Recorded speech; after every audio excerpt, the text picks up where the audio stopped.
Thanks. I accidentally closed. Oh, David, I accidentally closed the streaming software window. I think we're back up and running. Folks, if you're still seeing us, and ALTF4, I promise it wasn't you joining that made me want to just quit and destroy the Hmm. stream.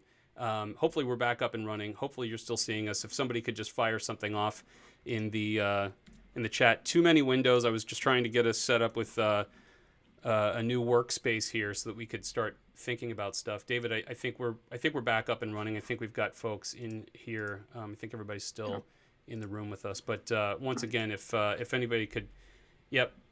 If no, it wasn't you, Baradane. I shut down the feed. Hopefully everybody can get back in. In the meantime, David, we had talked about uh, what it was like coming up in theater, and Mm. there's a real dilemma right now, as far as the Broadway scene is concerned. They during the pandemic they had to shut the whole thing down. By the way, I think we lost lost all the viewers. Really, everybody left. Oh, buddy. Well, we'll just keep going. So I'm gonna bring up an image of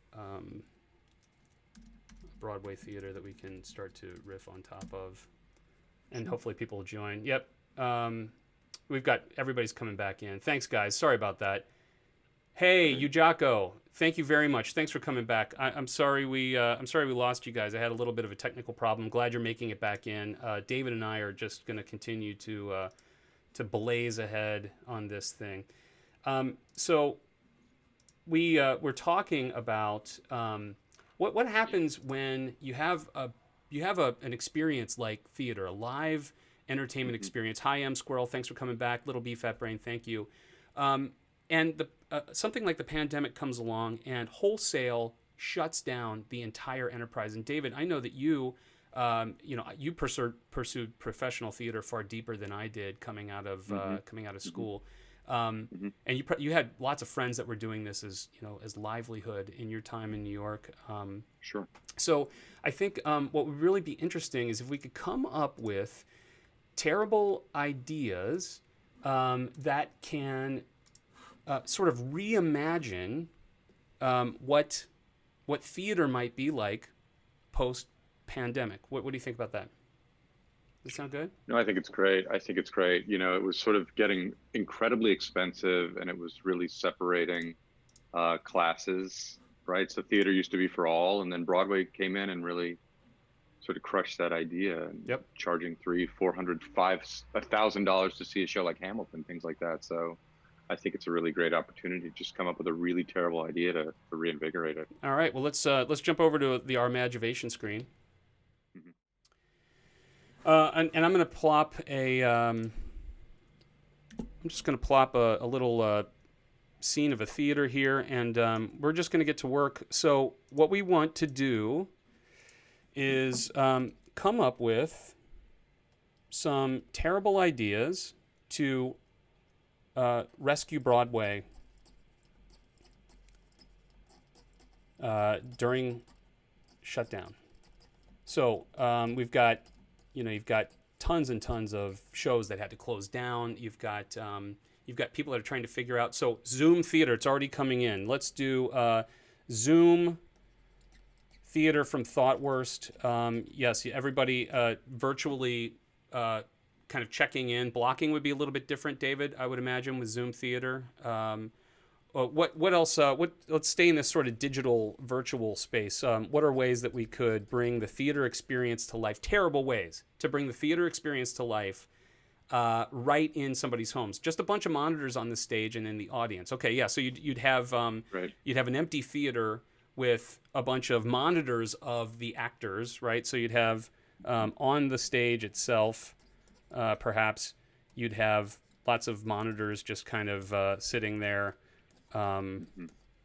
facing out to the audience that's not there, right? So you'd have audience. Maybe you have the like the NFL printed audience out Right. in the house, right? So if you Right. get a house shot, you could see, hey, Right. look, there's virtual me. Um, Sure. David, what do you think? Having been in the I'm biz, thinking, right? Yeah, there's a lot of, animals that are sort of staying at home. They're not going to doggy daycare. They're really with their owners. So, I would love the idea of some of these shows being reimagined with pets. Okay. And you could do it on Zoom, you know. I like that idea. So So you'd reimagine you'd have Frozen, but it's all animal. It's all pets playing the different roles. correct. Okay. People Reimagine love shows cat. with They pets. love cats, dogs, that kind of thing. They love them. So, you Okay. can really re-engage people. I like that a lot. M Squirrel has a an insight driven one for a younger audience. Your parents do the shows for you instead. That's interesting. So maybe we have actually the parents, the Mhm. parents of famous performers doing the show, and again maybe in sort Great. of a virtual way, or maybe they Yeah. just get all masked up, and we put the elderly out into a safe space like a socially distanced theater. That sounds good. You Jocko, Sure. Oculus VR theater. All right. Great. Yeah, Mhm. keep it to the upper classes, right? The most important thing is that we price this in a way that only the very elite can access theater the way it was meant to be, right, David?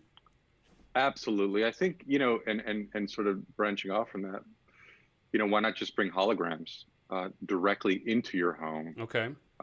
projecting, if you remember years ago, Tupac showing up, right? A hologram Oh, Tupac. that's So right. imagine Yep. a hologram Lion King just sort of there. And I think Hologram. that'll really separate the classes as well. Yeah. If you needed to have a hologram projection system in your house, you're probably talking to a very niche audience.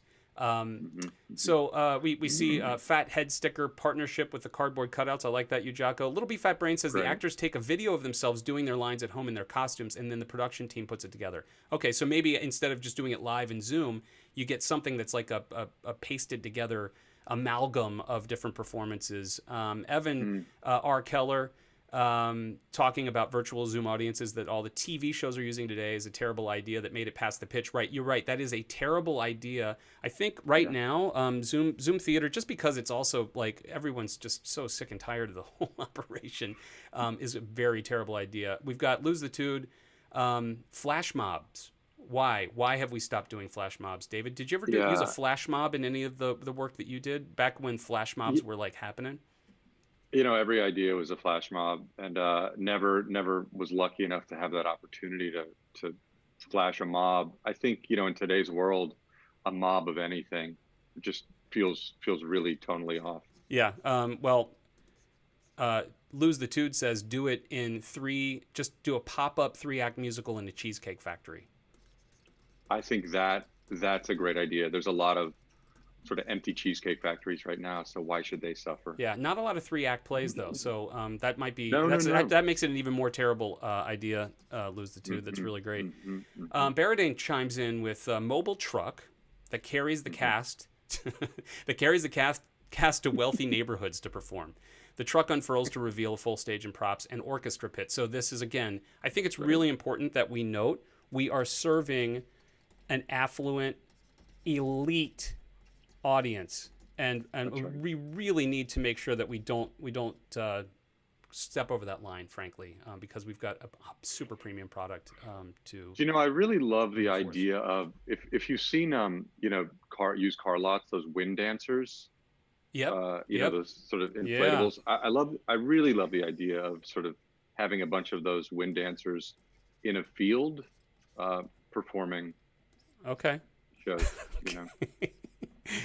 Maybe So you could see like a wind. What do you call them? Wind dancer. Wind dancer like dealership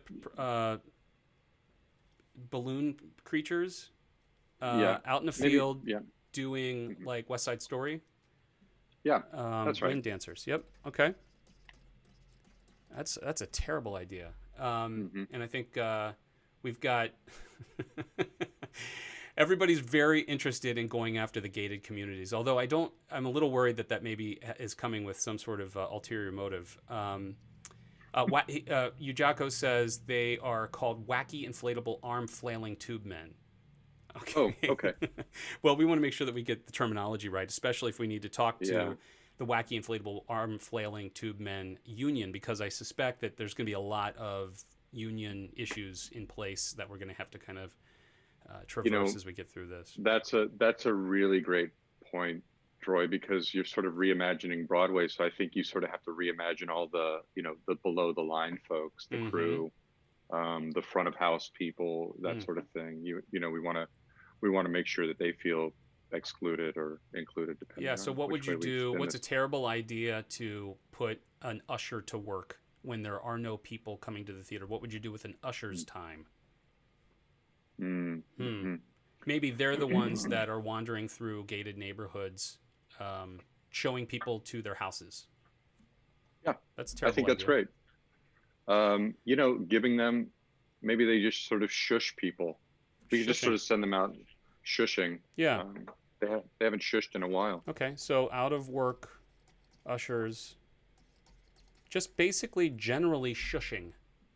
I think so. Okay. Okay. Yeah. That's part of the experience, I think, isn't it? You pay your $750 to see the show.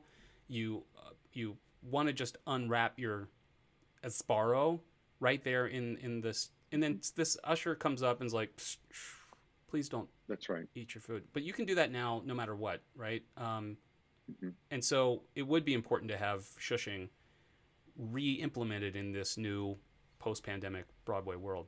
Let's see, Why we've got a not? few more here, David. We've got one-person shows have always been a thing. What about one-person in the audience shows? Okay, that's we'd have a little trouble scaling that, I suspect, but it's certainly worth a try. Terrible idea.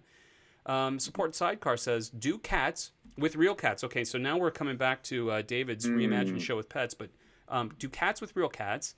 Animals, Hmm. as far as we know, are safe from COVID.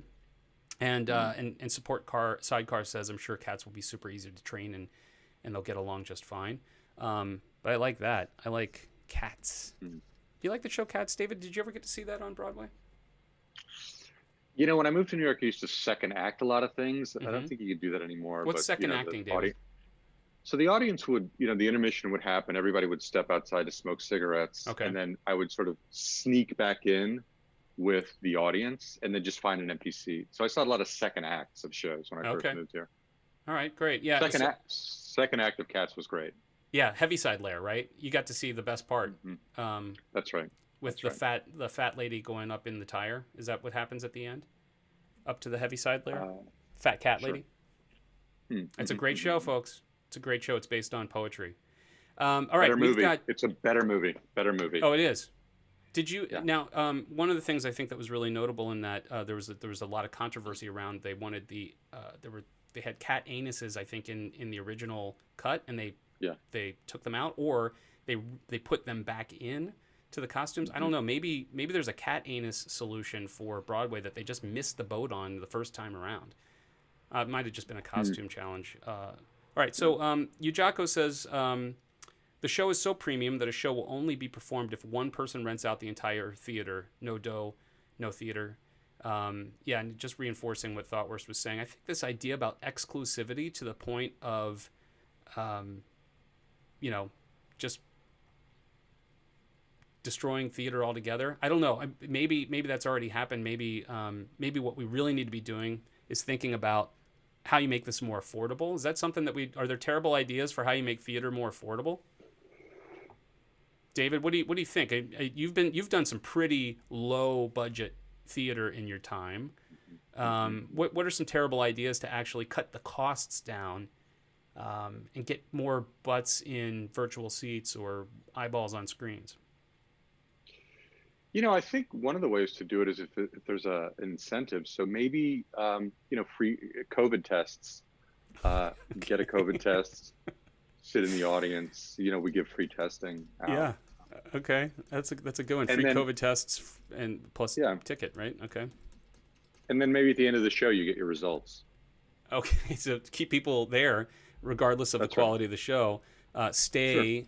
for the results. Come for the test, stay for the results. I can see it already working its way onto a marquee. All right, folks, we're getting down to the end of the Imagivate live session. Man, thank you so much, everybody who's still here, and we got a ton of folks that came along today. Thank you for sticking around, especially after I did the Command W on the main streaming software screen. I hope that doesn't happen again. And man, I didn't even get a warning like, "Hey, you're streaming live. You sure you want to do this?" So I'll be writing a strongly worded letter to the manufacturers of this free software that I'm using. Any other thoughts, folks, before we close the decks? ThoughtWorth says our new production of Rent is just asking for people to pay our theater's rent. That's great. Hey, actually, that's a really good one. If you could figure out a way for the theme of every show to speak to the nature of needing money, you probably get to a lot of really great ideas. And then one last one from you, Jocko. You just don't pay anyone. All theater is pro bono, free to all. Well, that's been a really great solution in the past, David, wouldn't you say? It's really worked out. I mean, that made me very excited to do theater because there was nothing in it for me. So. All right, folks, thank you so much for coming in and hanging out with us. David, thank you for taking some time and having a little bit of fun, rekindling our old friendship and kind of bringing it to life in these terrible ideas. I think if you look through here, as always, it's important to recognize terrible ideas lead to good thinking. I think the free COVID test with a ticket is really timely. I think that's a terrible idea, but it's on its way to something that could really actually work. Maybe even if the show is about some sort of, devastating epidemic. We've got animals doing theater. That's never amiss. And then, of course, we had a lot of really interesting ideas. I think that if we were actually trying to solve this problem, and I have some friends that are trying to solve this problem right now in the agency world and beyond, all the stuff that we were starting to talk about, the virtual theater experience, is going to lead into some really interesting stuff. So we start our day with terrible ideas because terrible ideas get our brains working and help us liberate us to be able to think about stuff we might not have thought of before. And so, all right, well, that's it for Imagivate Live. Folks, what we're going to do, and it seemed to work just fine when I did it on accident before, I'm going to stop this stream officially, and then we are going to take about 60 seconds to reset, and we're going to bring this back up, and we're going to have just an extended conversation with David. And if you'd like to join, David has, as he mentioned, he's been around the block in the agency world. I think maybe most interestingly, he's worked with VaynerMedia in that sort of disruptive space about how to kind of rethink marketing. And so I'd love to get a little deeper into that with David. Would love to have you stick around with us for that conversation. But in the meantime, thanks again for coming. We'll see you maybe tonight, hopefully definitely tomorrow morning. And as I always say, Imagivate when things aren't ever going to be great.